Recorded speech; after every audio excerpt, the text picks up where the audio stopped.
Hello, welcome to our very first episode of The Coin. I am Caroline, and here with me is my husband, Kingsley. Thanks, Caroline. This is so amazing for us to come together today to start this program. It's something I've been looking for a very long time. We've been thinking we want to do a podcast where we can actually do live together with a lot of our friends and a larger audience. And we were thinking about what name to call this. Then Caroline got an inspiration about the name, the name, the coin. I'll have Caroline tell you where she got that inspiration from. Go ahead, Caroline. Yeah, absolutely. I would love to share why we chose the name, the coin. It's actually taken from the Bible, from Luke chapter 15, where Jesus was talking about a widow that had 10 coins and she lost one of those coins. And then she searched the house, she lit a lamp and searched every nook and cranny of the house to just find that one coin. And Jesus was using it as a metaphor for the kingdom of God, that God goes out to look for sinners and does all he can to look for us. And when we are found, just like the widow did, when she found a coin, she called her neighbors and said, "Rejoice with me, I have found my coin that I lost." Wow. And Jesus was telling us that we are that precious, and that there's, for every time that a sinner is rescued and it is found, that there's celebration in heaven. And so I thought, that would be really very appropriate for us to kind of, remember that we are valuable and that we have that, to Jesus we have worth, and he came to look for and rescue us sinners, and which is how he rescued each and every one of us. And then second, that even if we think we do not have that much value on ourselves, Jesus sees us as being valuable enough to leave the whole of heaven to come rescue us and to find us. Oh, you mean like the coin that was lost? Maybe the coin doesn't even know it was valuable, but the owner of the coin knew the value that was in that coin. Correct. That was why she had to go out her way. Yes. Okay. Yeah. Wow. So that's what Jesus, because if we kind of dial back, why did Jesus have to tell this parable or story? Was because Jesus was hanging out with sinners. That's how the Bible called them, and tax collectors. This were, the lowest low of society in terms of sin at that time. That's how and then the religious leaders thought, why would Jesus be hanging out with folks like this? And so Jesus had to tell that story. It was three. I'm just, in that Luke chapter 15, he talked about the sheep, having 100 sheep, losing one, and leaving the 99 behind to go seek that one that was lost. Talked about the widow with 10 coins, lost one coin, left the 9 behind to go seek that one coin. And then the prodigal son that said, okay, I want my share of everything. I don't want to be part of this. I want to seek my own path. Left the father and left the home. And God was waiting for him to come back home. And so Jesus was trying to kind of portray how much God value us, and what extent he will go to come rescue us. And another thing I want to point out, I know, it's even in Jesus telling us that story, the folks that were actually saying, why is Jesus hanging out with sinners? Those were part of the folks that Jesus came to save, actually. They were part of that one coin that we're talking about. So we all are part of that one coin. It's either you have been found or you're still out there, and Jesus is doing all he can to bring you home. And so that's just one of the reasons why we named this podcast The Coin. There's another reason. I'll let Kingsley tell you briefly about that. Okay, the other reason why we named it The Coin is because we will be talking about issues that are hot topics out there. Jesus had to deal with several hot topics as well during his time. Correct. In fact, it was like his day was filled with people asking him tough questions, or questions to use and trap him or something, to see where they're always gauging where he's at, whether he's with the system, or whether he's with the religious people, or whether he's with the poor and the down and trodden. But Jesus, when they asked him those questions, he really normally will come up with amazing answers, maybe come from a direction that we least expected. The typical example that we're using here is the example of Jesus' encounter with those religious people that came to him and said, Master, we know you are such a good man, you walk with God and all of that. We honor you as that big prophet. What do you think?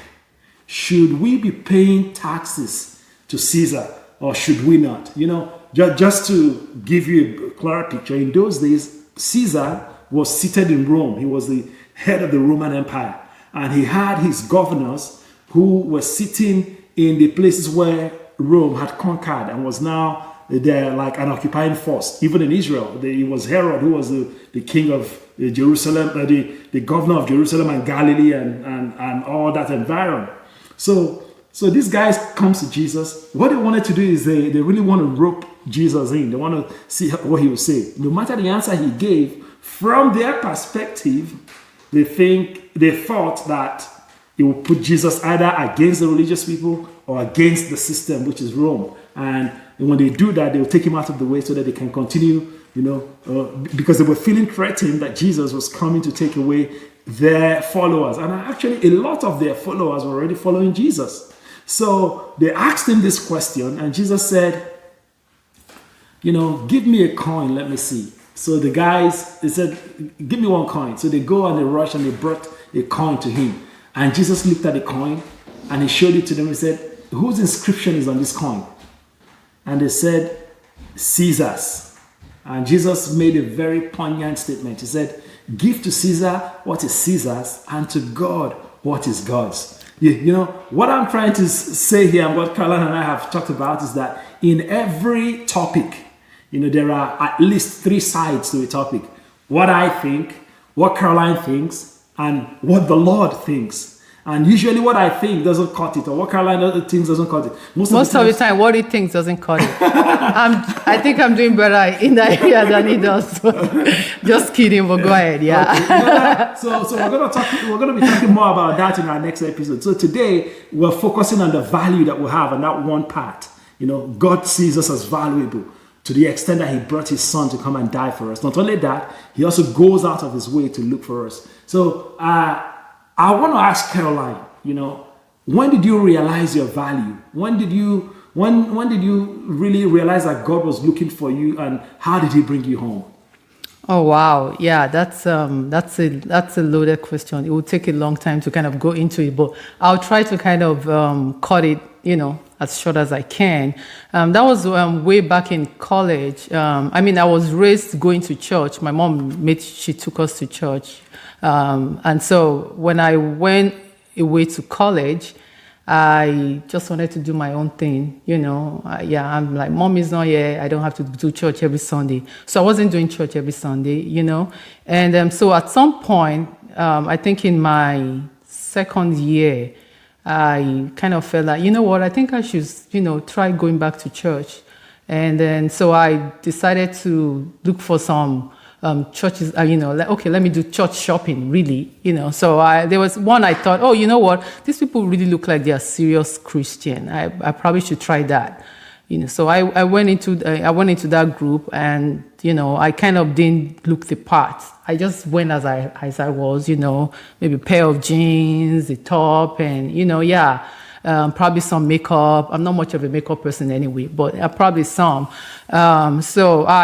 Nobody noticed me. I kind of didn't feel like I belonged in there. They didn't welcome you. There was really nobody. You didn't feel the warmth. Yeah, I didn't feel the warmth. I kind of stood out because every other person was not dressed like that, So I kind of stood out. So I thought, this is not going to work, So I left. There are still places like that today where when people walk in maybe to a church or a fellowship, the people there don't really see the value in them, as it were. They just see them as one more person coming in, and nobody smiles at them at the door to welcome them and all of that. It's really interesting to know that can make a difference. From what you said. It did make a difference because at that time it wasn't like because they didn't welcome me. I didn't see it as not welcome me, but I just felt like I didn't belong. You didn't connect. Yeah, I didn't belong. There was no need going where I didn't belong, where it clearly looked like I didn't belong. Okay. I'll have to change my whole look just to belong. Okay. So I felt like, I guess this is not for me anyways. Okay. So I didn't go, and I stopped trying to go look for another church. I just it's not like I really need to go anyways. So that continued until my second year in college. So one of my not roommates, I didn't even know the student, but she just walked up to me and said, "Hey, there's a party." I think I was on the 3rd floor. Yeah, my dorm. So, oh, there's a party going on downstairs. You want to come? I'm like, oh, why not? I don't have anything going on this evening. I could. So I did. So I went with her, and I found out there was a group of Christians, and they kind of dressed like me. I'm like, oh, you mean there are people that can actually be serious about God and still dress like me? Yeah, and still wear their pants and not feel judged. So I'm like, oh, I'll hang out with them. And so then they asked me and say, oh, do you go to church? You want to come to church with us the next day and on Sunday? Because this was a Saturday. I'm like, why not? This was a birthday party? Yeah, it was a birthday party in the dorm. You know what I mean? So it wasn't anything crazy. So you mean my birthday party can be a spiritual event? Is that what you're trying to say? Yeah, absolutely. It was, at that time, they were strategic. I didn't think about that's what they were trying to actually reach out to bring me in. I don't think she just randomly chose me. She probably must have been targeting, maybe she had, I don't know, yeah. So she walked up to me, and thank God, God connected her with me. I just feel like God actually places people in our lives to kind of bring us to him. So that's how we're kind of found. We're not really the one that found Jesus. Jesus found us, And so that was my own journey, which could be different from any other person. So from there, I started going to church with them every Sunday, and I kind of got serious, because I loved it. They had good music. I connect so well with music, so that got me too. And I was just going, and nothing really happened, and I didn't have to kind of encourage me to come. I went on my own. Okay. And so at some point, maybe this was 3 months into me attending church regularly, they were going to have a camp meeting, like a conference, a big conference over Easter break. Okay. And they encouraged me to miss, going home for Easter, to stay back in school on campus, which I did. And it was such a wonderful conference. We were blessed, good music, good preaching. I enjoyed all of that. And so after the meeting, back on dorm, school started. We were kind of having group meetings in the dorm. I now belong to a group. And they were all talking about, their experience with the conference. What was, and I didn't really have any, I reported that, I had fun. It was great. The message was great, even though I couldn't remember anything it was all about.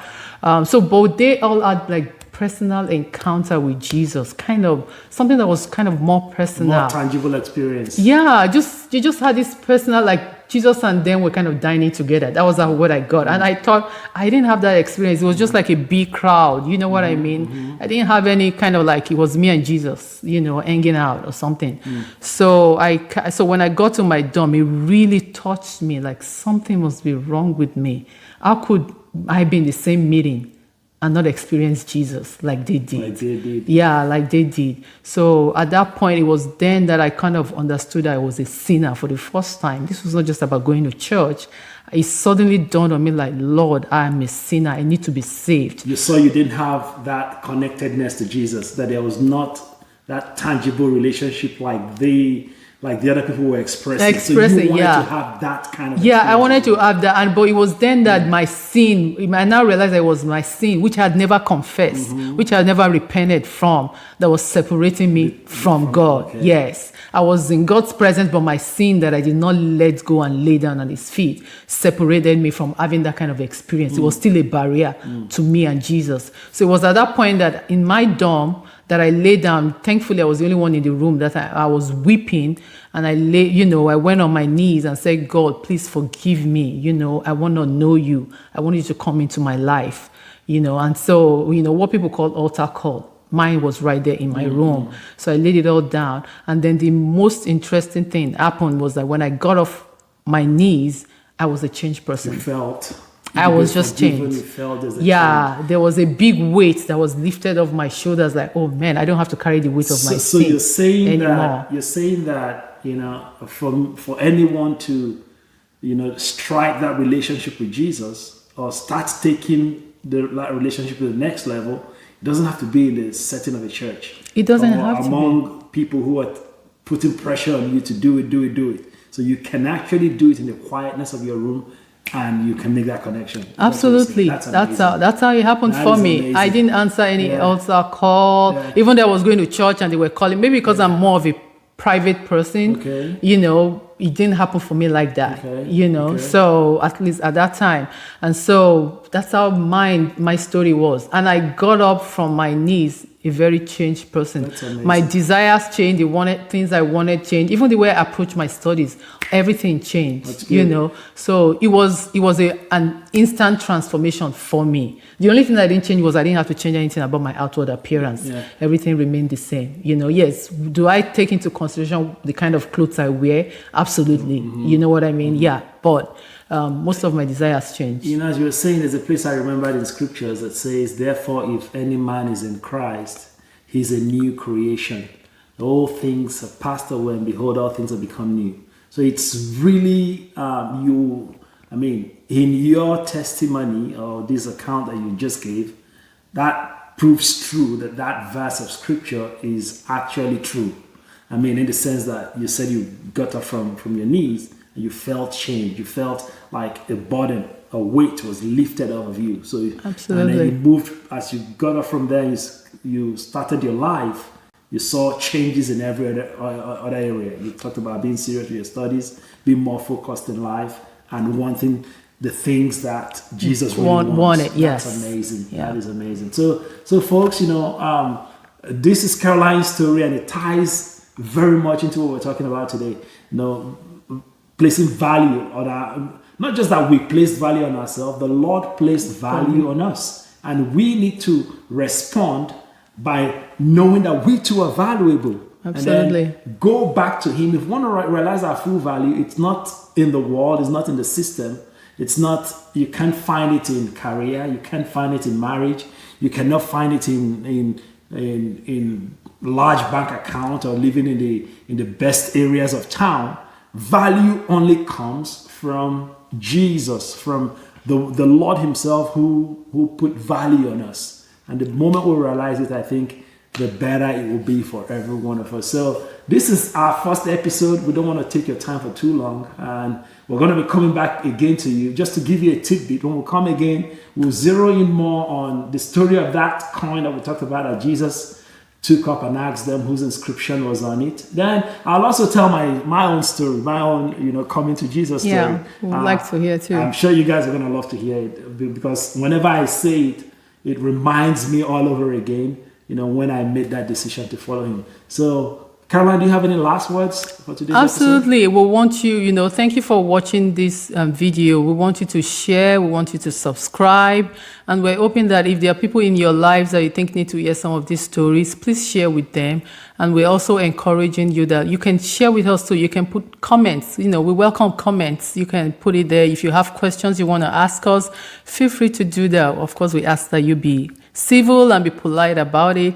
And then as we have subsequent videos, as we put them out there, we're just hoping you can be part of the conversations. We have so many conversations we're going to be having. We want you to be part of that conversation as well. And we trust that, like we said, the other reason for naming this podcast The Coin is that we're going to bring Jesus's perspective into everything that we discuss. That's our goal, and that's what we hope to achieve. So we look forward to having a lot of conversations with you and with one another. Absolutely. And we'll pray that you stay encouraged as you listen to all our videos and watch.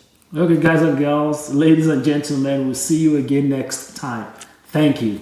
Thank you.